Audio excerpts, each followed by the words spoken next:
Shalom, shalom, peuple de Dieu. Je vous salue tous dans le nom de Jésus. Nous sommes arrivés à notre temps d'édification, mes bien-aimés. Je suis Maman Lucie Luemba. Nous voulons écouter la parole de Dieu, mais au préalable, nous allons prier. Tendre Père, sois béni. Tendre Père, sois glorifié. Tendre Père, merci.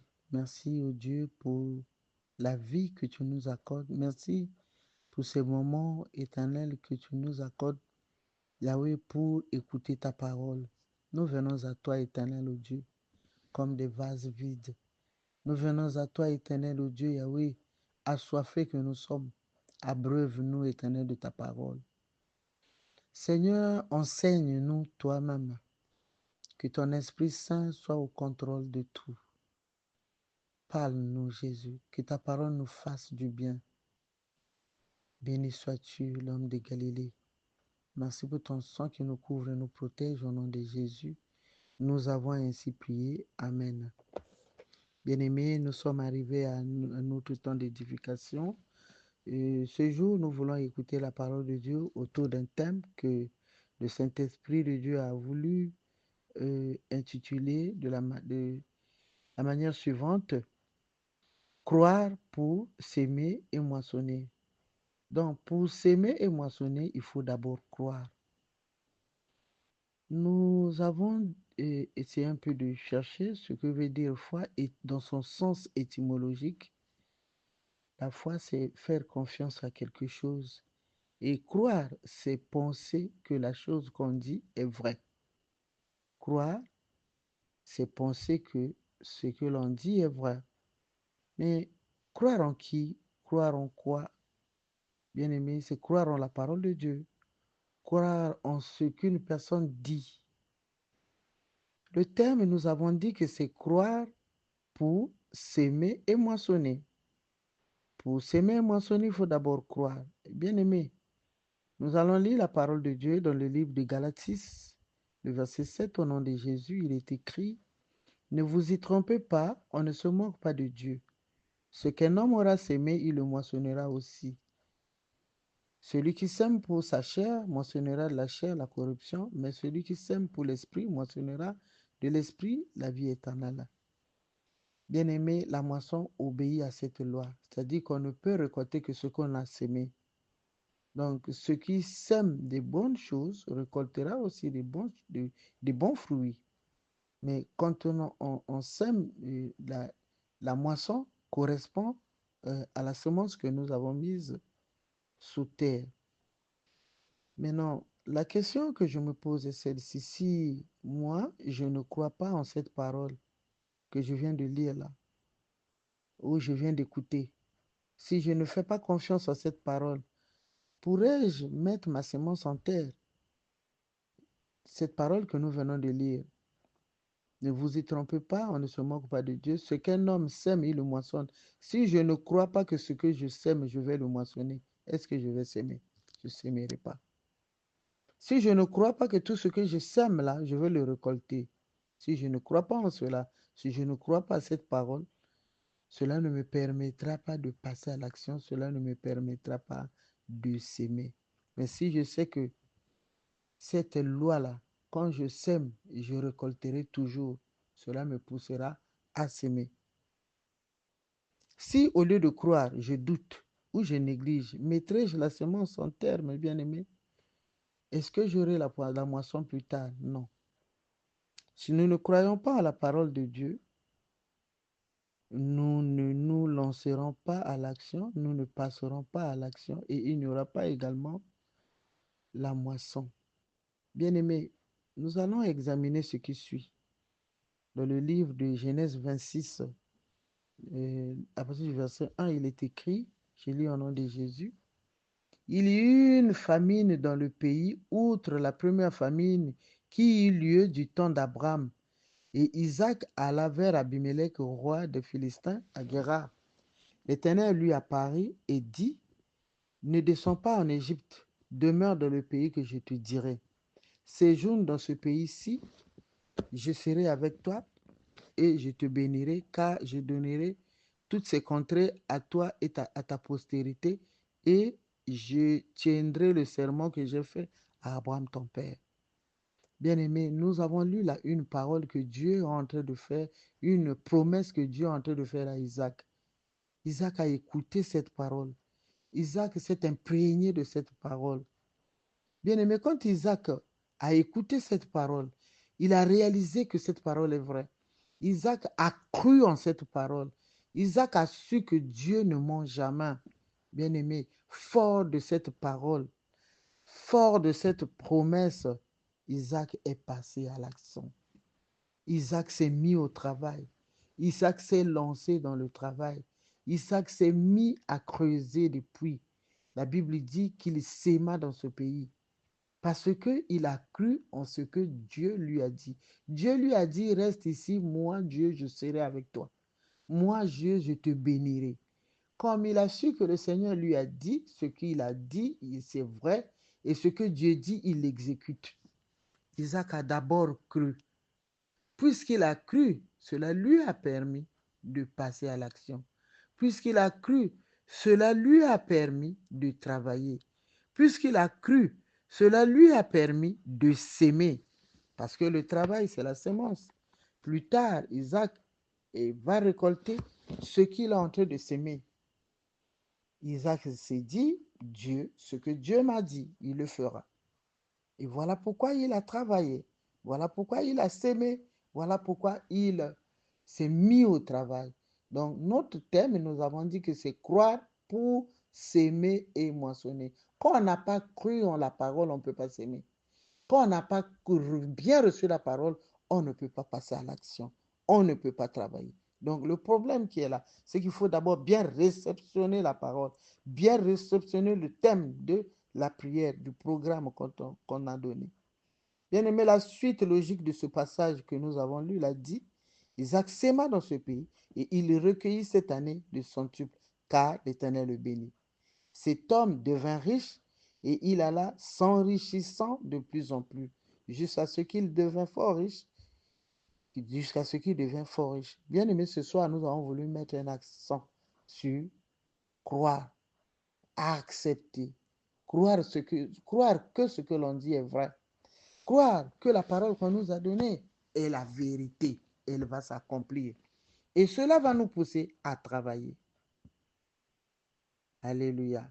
Bien-aimé, Isaac, on lui avait dit, je te bénirai, je serai avec toi. Mais toi et moi, qu'avons-nous entendu? Qu'avons-nous entendu, bien-aimé? Nous devons nous saisir de ce que nous avons écouté. Nous devons nous saisir de cela. Qu'est-ce que nous avons entendu? Quelle est la parole que nous avons écoutée dans nos méditations, dans nos séminaires, dans nos programmes de prière? Quelle est la parole que tu as reçue? Quelle est la parole que tu as entendue? Par exemple, en ce moment, nous avons entendu que nous moissonnerons au centuple.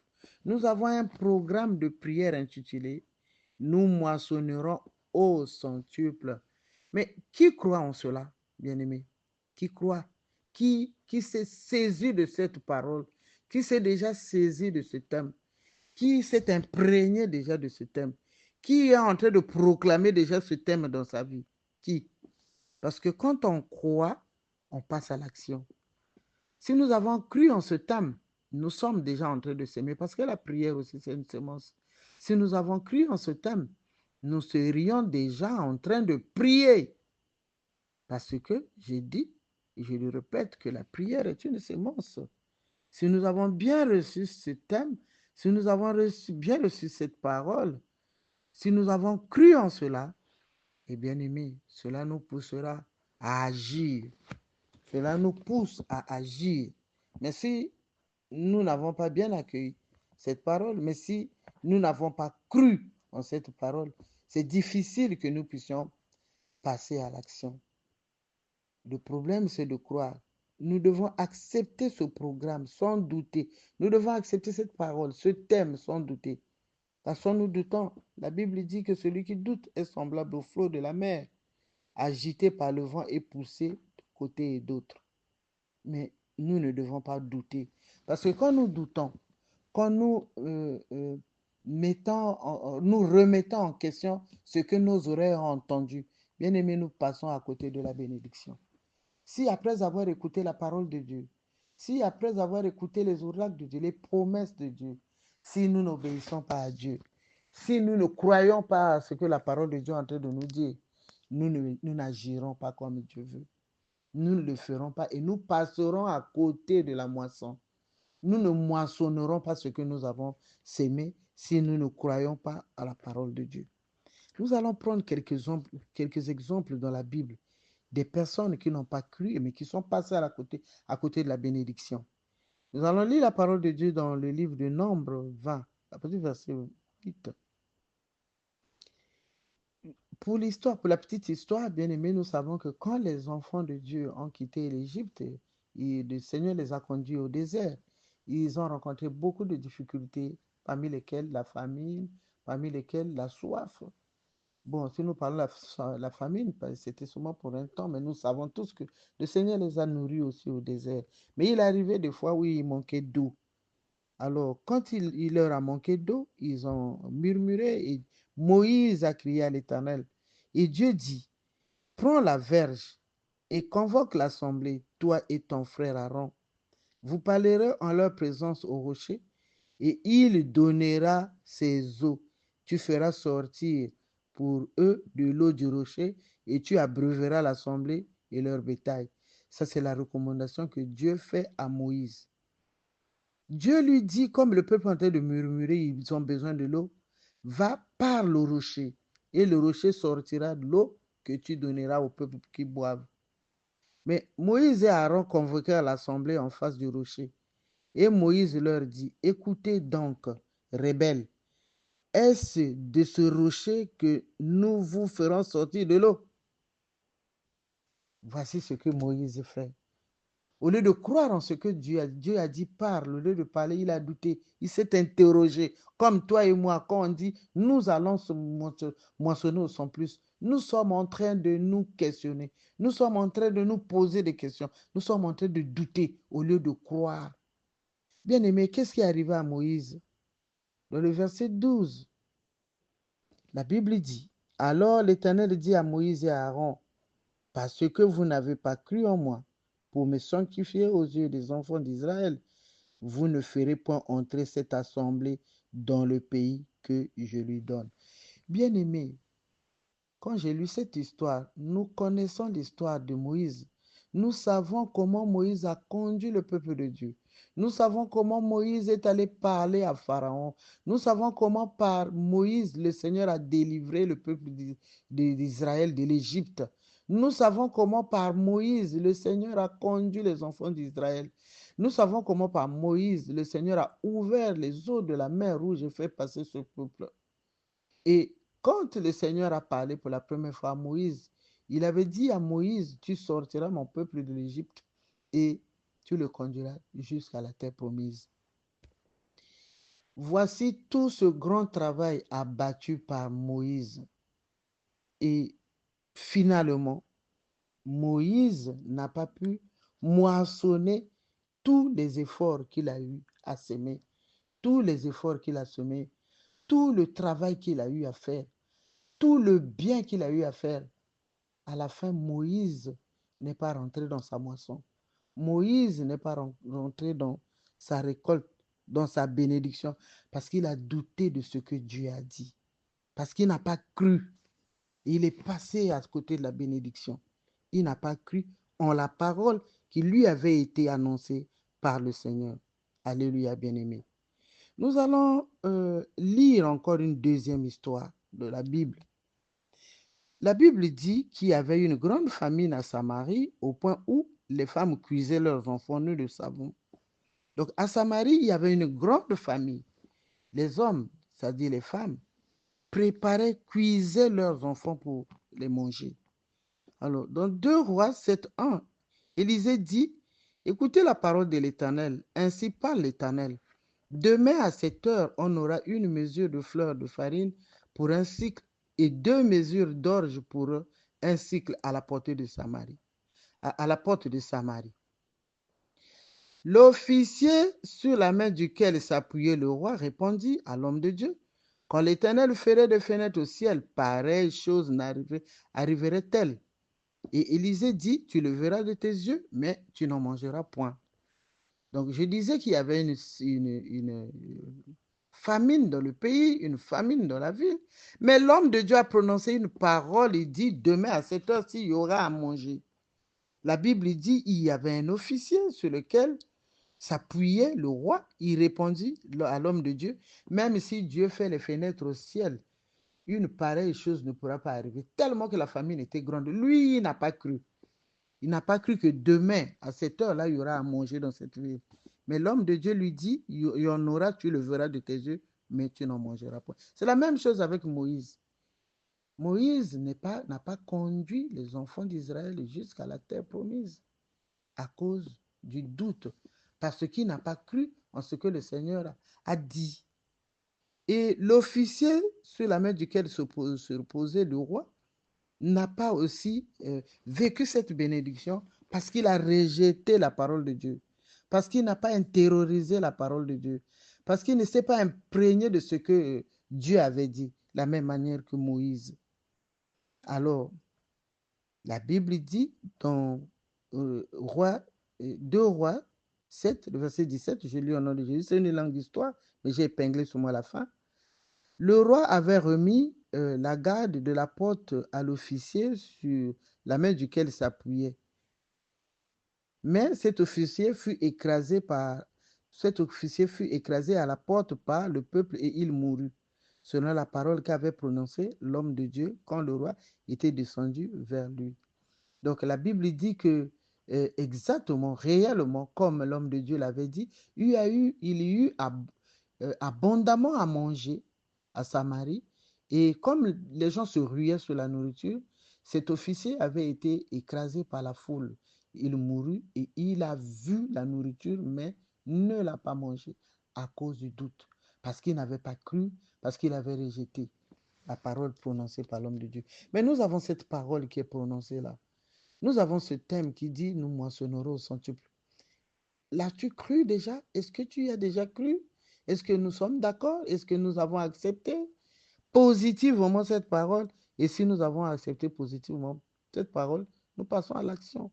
C'est-à-dire que nous sommes déjà en train de prier.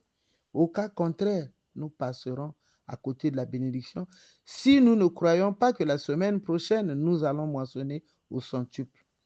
Exactement comme l'officier sur la main duquel s'appuyait le roi, si nous ne croyons pas, si nous ne recevons pas cette parole, nous n'allons pas aussi, la semaine prochaine, récolter, moissonner au centuple. Alléluia, mes bien-aimés. Bien-aimés, malgré tous les programmes, malgré tous les séminaires, malgré tout ce qui se dit, si nous ne croyons pas, nous n'allons pas moissonner. Même le programme de prière sur moissonner au centuple. Et est-ce que tu n'es pas en train de te dire, ah, est-ce que c'est possible avec ces temps-ci? Est-ce que c'est possible avec cette conjoncture? Bien aimé, on ne regarde pas la conjoncture comme l'a fait l'officier du roi. L'officier s'est dit, une telle chose, ça ne pourra pas arriver. N'es-tu pas en train de parler comme l'officier du roi que ça, là, ça ne pourra pas arriver? Au lieu d'accepter la parole de Dieu. Parce que celui qui ne croit pas ne mettra pas sa semence en terre. Il va tergiverser, il dira non, est-ce qu'on peut s'aimer ici, là, le terrain est trop boueux, le terrain est trop rocailleux, tu auras de la réticence pour mettre ta semence en terre. Mais quand on a cru, on sème. Quand on a cru, on prie. Quand on a cru, on passe à l'action. Quand on a cru, on travaille comme Isaac. Isaac avait creusé, Isaac avait travaillé parce que lui, il avait cru. Il a cru en ce que Dieu lui avait dit et il est passé à l'action. Il s'est mis au travail. Nous ne devons pas douter. Au contraire, quand nous avons reçu une parole comme celle-là, nous croyons cette parole et nous la proclamons. Nous faisons de cette parole, nous faisons de ce thème le nôtre. Nous faisons de cette parole la nôtre et nous la confessons et nous la proclamons dans nos vies. Et cela aura des effets. Bien aimé, si nous proclamons cette parole, il y aura des effets parce que dans Ésaïe 55, la Bible dit que ma parole qui sort de ma bouche ne retourne point à moi sans effet, sans avoir exécuté ma volonté et accompli mes desseins. Bien-aimé, prie déjà sur ce verset, sur ce thème, en rapport avec ce que tu vis. Prie déjà et cela s'accomplira. Bien-aimé, Souvent, nous allons attendre le jour J. Souvent, très souvent, nous remarquons que nous attendons le jour J. Nous attendons le jour de la prière pour commencer à prier. Non, non, non. Mais nous devons déjà commencer à nous préparer parce que ça se prépare. D'abord, croire et commencer à mettre déjà ta semence sous terre. Commencer à mettre la semence sous terre. Parce que si nous commençons déjà à prier, bien aimé, cela fera que nous allons là-bas dans un état nous serons là-bas, nous serons de façon réceptive. Nous sommes réceptifs à la visitation de Dieu. Celui qui croit sème. Et ce qu'un homme sème, il le moissonnera. Il le moissonnera toujours parce que c'est la loi, c'est une loi divine. Donc, acceptons, croyons, mettons en pratique cette parole, confessons-la, proclamons-la, sémons-la déjà dans la prière et nous allons voir cela s'accomplir. Que le Seigneur bénisse sa parole.